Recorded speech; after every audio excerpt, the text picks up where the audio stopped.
Okay, praise God, and I'm happy to be with you this afternoon. It can be morning for some of you, it can be evening for some of you.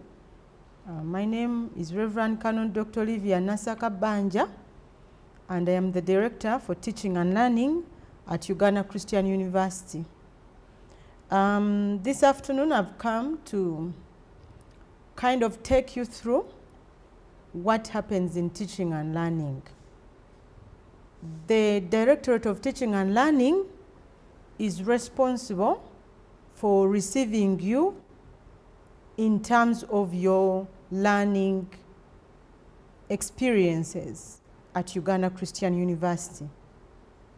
The Directorate is responsible for teaching, and in teaching we mean the delivery of all the curricula, the timetabling, the consideration of what will happen where, in which space, whether online or face-to-face.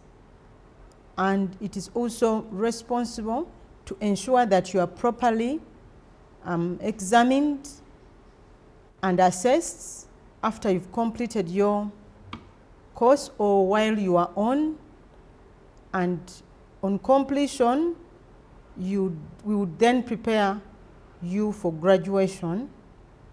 And after graduation, we will still receive you in case you want to certify your documents, in case you want to get recommendation for where you want to move on to university for work and the like.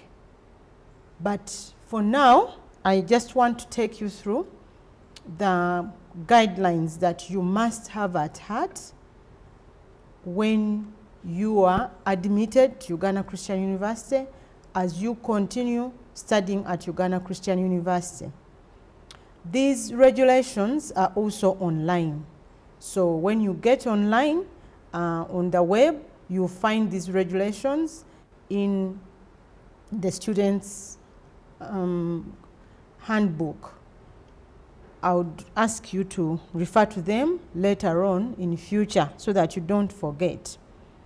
So I'll then now talk about the study requirements.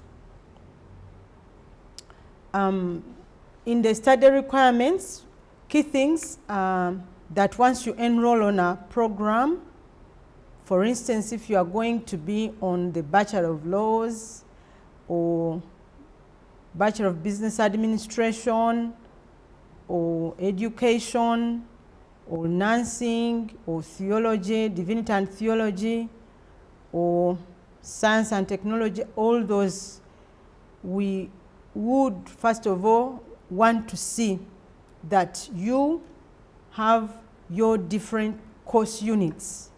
Now, each course unit will have a component that will require the amount of course load that you must know. A segment in your program is a course unit, and the course load for that course unit, the minimum standard course load for an undergraduate is 5 or 6 courses per semester. In your program, you will do 5 or 6 course units in your program. That is very important for us to note, because if you take more than 6 or 5, it may amount into some struggle, which may lead to failure to go through your study period successfully. So we have to be very careful. Well, there may be variances in different programs, but that would also be catered for there according to the curricula, but this is the basic. Now, once you are on the program and you have the different courses, let me say 5 or 6, you may be interested in joining another course that is not in your program. For instance, if you are doing Bachelor of Business Administration, you may be interested to know how you may engage children in business and the psychology of children, if you are interested in pursuing business with children and the dynamics of children and relating to them. So you may want to do a course in Bachelor of Child Development and Children Ministry. Now, if you choose to do that, then you as a student may have to register to audit that course with the dean or HOD responsible. You just don't move yourself into a program and do a course without registering for it. Now, if you also wish to drop a course, you have, for instance, you discover that you're a bit overloaded, or that you can do 5 or you can do 6 in this semester, you still have to do the processes through your dean, your faculty, and HODs. Don't drop any course if you have not contacted your dean or head of department. Cases usually arise, for instance, if you have to do basic computing and you have done that course before at diploma level, or any foundation course that you have done at another level and you don't want to repeat that, then you can contact your dean and your HOD to help in that process, and you do it properly following the regulations and procedures. Now, once you have enrolled on a course, of course, you will be studying online, and the different processes as you will be seeing with your faculty dean and head of department orientation activities. We would now want you to think about, you've gotten your courses, you are enrolled, you are studying, and now how do I proceed with assessment? There are also regulations that relate to that. Regulations relating to evaluation of your academic performance shall be based on continuous assessment and examinations that you should be aware of. Continuous assessment usually contribute 50%, normally 50% for your coursework, and then 50% for your exam, or otherwise as stipulated in your curricula. You'll find that, for instance, for the Bachelor of Laws, continuous assessment contributes 30%. That's why I'm saying otherwise stipulated in your program. Then there will also be important information that you'll be getting in the process of the continuous assessment and feedback that comes to you as a student, but also that feedback is valuable for your lecturers. So please make sure that you attend to your coursework efficiently and effectively. After coursework, we proceed to also prepare you for examinations, and the university examinations continue through, they may run through the period of semester at different times, but you shall be notified, and they may be administered in variety of ways that may include, but not limited to, maybe face-to-face, those of them who are on face-to-face, oral. Some of you may be invited in for a little face-to-face, some of it may be oral, some of it may be online, it may be take home, it may be practical projects, whichever form that will be presented to you will be your examination. And these examinations are formally prepared and are also externally moderated by external examiners. And then once they are written, they are also presented to Senate, University Senate, for approval. So all those are very important processes that I would like you to know. And as we proceed, you realize that at one point I will say you will not ask for this if the moderation has been done or results have gone into Senate and all that.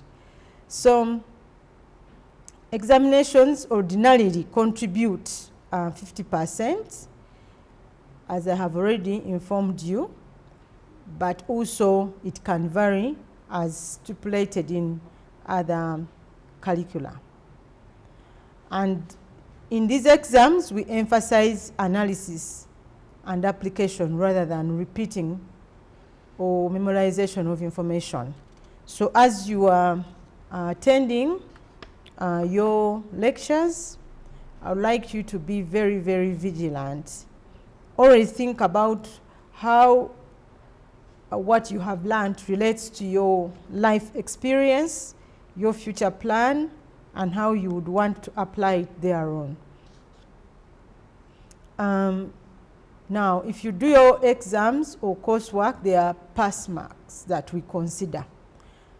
A student shall pass a course if he or she scores at least 35% in coursework assessment and at least 35% in the final examinations, with an overall score of at least 50%. These details are very, very important. And a little variance may appear in some programs. You must look out for it. Otherwise, if you are not careful, you may not succeed if you don't beat those 35 at level of coursework and at level of exam. Now, you don't walk yourself into an exam.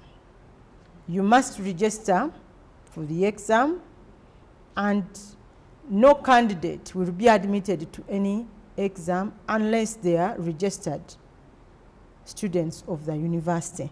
So that's why the registration procedures are very important for you, because they receive you as you enter the university, but also that detail will be significant even in the examination process. Now, for you also to qualify for an exam, you should have attended class or lectures. So the policy that relates to that, if you are going to attend any lecture online or in any space provided, the regulation or the policy that guides is that if you, for instance, you are in a space online and you wait for a lecturer or a lecture to take off, you've been invited for a Zoom meeting or interaction, 15 minutes, if whoever is supposed to handle does not appear, then you should notify the dean, the HOD, head of department, and that actually also can be properly done by your class representative. And if they actually elapse, you should leave the lecture space after 15 minutes. Similarly, a student who reports 15 minutes late should not also join that lecture space. So that is if these are going to be Zoom meetings and the like. So we have to keep on time. But online, you may also take advantage of recorded materials. Then you have to use recorded materials later. but otherwise you will not jump on the wagon when other people are ready, set in, and you keep jumping in and out. Ignore, when we say mobile phones, you will know that even in an online lecture, for instance, I do not have any mobile thing or phone on me because it interrupts with the processes. So as you come, make sure you switch them off or put them to silence so that they don't interfere. I know that some of you will be using phones, but you should not make them interrupt the processes. Those of them that do face-to-face, we do not allow them to use those phones at all. In the class attendance, we expect a student to attend all sessions, whether online or face-to-face. A student who misses for more than 25% of these may not be allowed to sit for their exams. That is very, very important. So as you plan, even if you online, we shall be following you. If we discover that your attendance is lacking, then you have a big problem with this policy. Now, there are also courses you are going to come across, especially those of you who are in the first year joining the university. These are called the Foundation Studies courses. These include the Old Testament. They introduce you to the Bible, the worldviews, Christian ethics, health and wholeness, mathematics. They provide you with basic life skills and important spiritual orientation that will form you into a complete person for service and also for holistic lifestyle and service. So it is important that you also attend to these. They are compulsory. You don't claim that since I have come to train to become a nurse or a lawyer, I have nothing to do with the Bible. At Uganda Christian University, the Bible is very significant in shaping our worldview and how we attain to the different issues of our life, of learning and service, while at the university and also when we have completed. So students may take some foundation courses online before or during the course of their study or during their off semester. Please mark this, because you may be off semester, but you may wish to do some of those beforehand. You can also take advantage of that. Then we also prepare for you mentorship programs. So some of you will have to get student mentors who are peer or mutual mentors. Some of these may be your tutorial assistant lecturers or lecturers that will be mentoring you in different areas of life, of study and service. And those experiences are very important for you to engage with your mentor and be able to grow with them. You will also come across experiential learning through practicals and internships. Some of you are already at that level. You've not been able to do your internships during this COVID period, but as it continues to relax, we will be able to attend to these things as well. So you also need to prepare yourselves for those practical experiences, and they are very, very important for you to work through, and the reports are very significant. Failure to adhere to this may lead you to a delay in your completion process. Now, when you have done all those, you've attended all your lectures, you've done all your internships, you've done all your projects, and you've done all your coursework, and you have clearly registered with the university, then you get what we call a certificate of due performance. Now, the school dean or faculty dean and head of department will recommend to the Deputy Vice Chancellor, Academic Affairs, students who do not merit this certificate.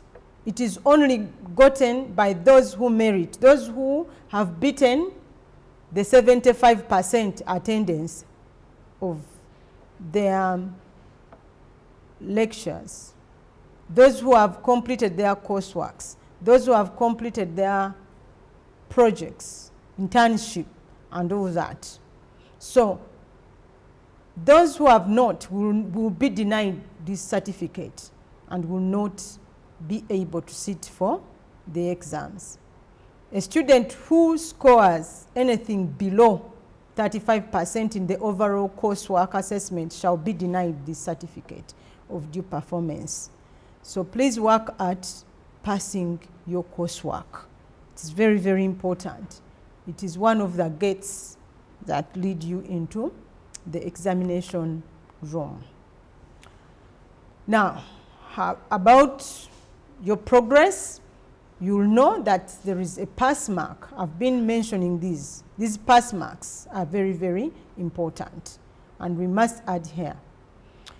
So once you've done your exams, we will present your results at faculty board. They will be discussed.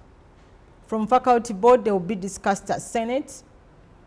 And there, some of you will pass.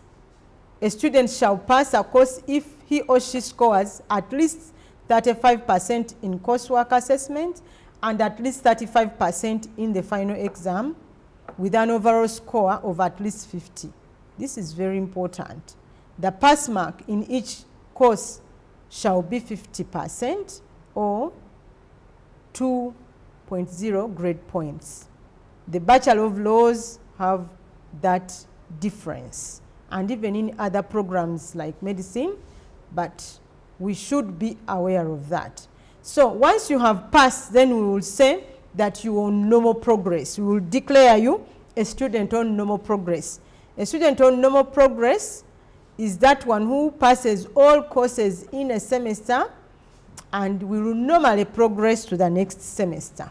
So please work at that so that you can be declared a student in normal progress.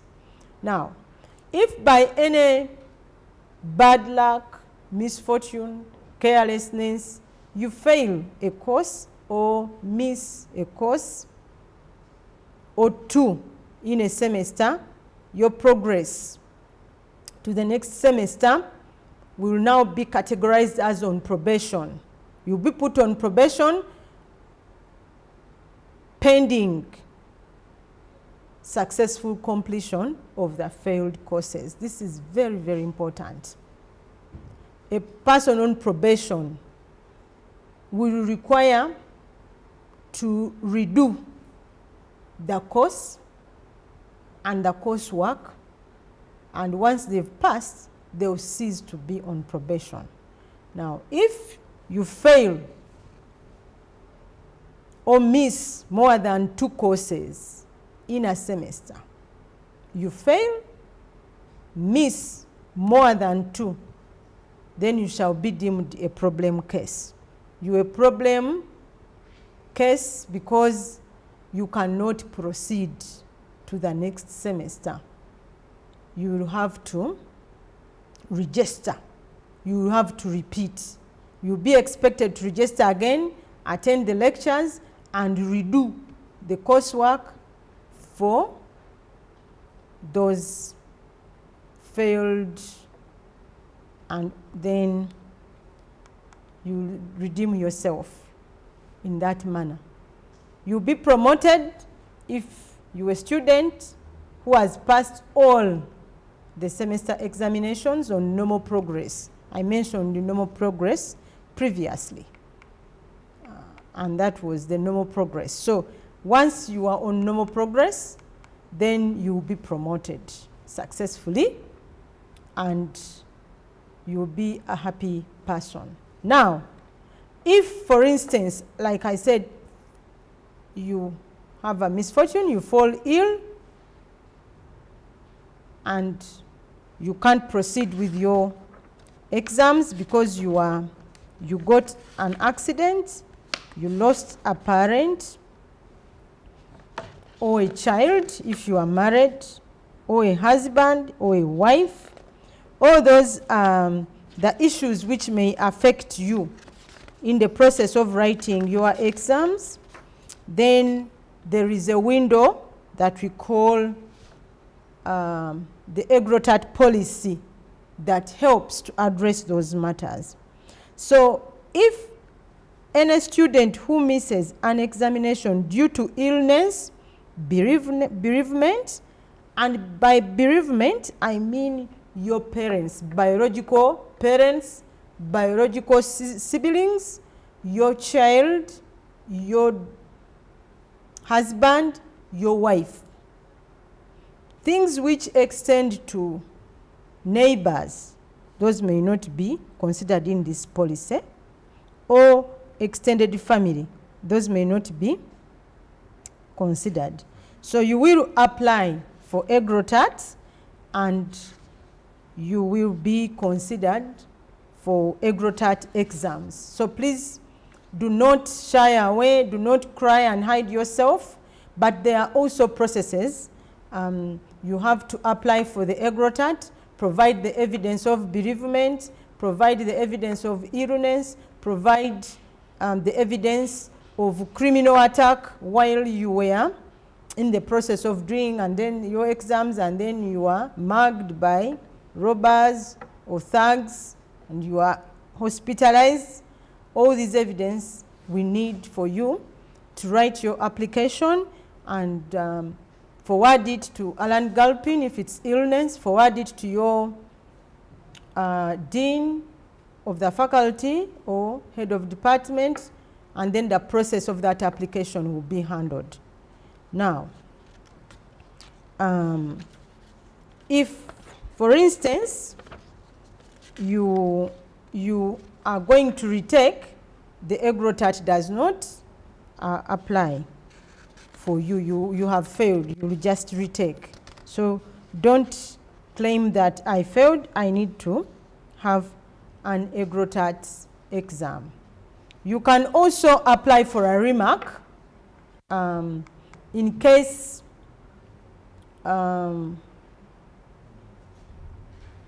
you want, in case you want to have a remark, you feel that you are not happy. You did all your studies efficiently, but you are recording a failure, so you can apply for a remark. There is a policy that guides on that. Now, you may also apply to repeat a course, but who is a candidate who should apply for a repeat? A candidate who is not a repeater, you are not a retaker, may be permitted to repeat the study of a semester if there are special social or medical circumstances submitted to the dean of the faculty, normally prior to the meeting of the board of examiners, so as to convince the faculty board that the candidate is likely to do well if this concession is granted. Now, we said the pass mark, for instance, is 50, and you are an excellent student, and you think you should actually get 80% or 70% in that paper. And while you are seated in that exam, you realize that you are uncomfortable. There are conditions, maybe you get some trauma or shock, and while you are doing that exam, and you believe that you have not really struck the 70 or 80, but you are likely to get a 50, and it comes to pass, you have to apply for a repeat of that course through your dean before the faculty board discusses your results. You have to apply in advance. If the faculty board sits and discusses the results and you get 50, you cannot come back and say, I want to repeat. No, you have to assess yourself. So repeating of a course is only applied by a student that knows themselves very well, that as I sit through this exam, I realize I have not beaten 70 or 80. So please, I want you to take note of this. I don't want people to come applying for repetition when they are not really the kind of people that should apply. So, and finally, we have a policy on research projects. Some of you will do projects, research projects or practical projects, and these are very, very important for your learning and engagement with the theory in relation to practice. So these are also very, very important, and there are rules and regulations that apply to these, and I would want you to check out on the website and look at all those regulations and prepare. Some students don't want to write these research projects, but like I said, they are important for your study, and once you miss them, you will definitely not graduate. And so those are very, very important. Finally, when you go through all that, you now be successfully, you now be due for graduation. There are graduation requirements that you must know from day one. For you to qualify for award of a degree, diploma, certificate at Uganda Christian University as a student, you must be a registered person. You have to be registered fully. And by registration, we mean that you have paid and cleared all your dues. You have successfully completed all the prescribed number of credit units for that particular program that you were admitted for. And once you do that, then we will receive you and prepare for your graduation. With that, I would like to wish you the best as you embark on your studies at Uganda Christian University. And I pray that the good Lord blesses you, that you may go through your studies successfully. I thank you so much, and God bless you.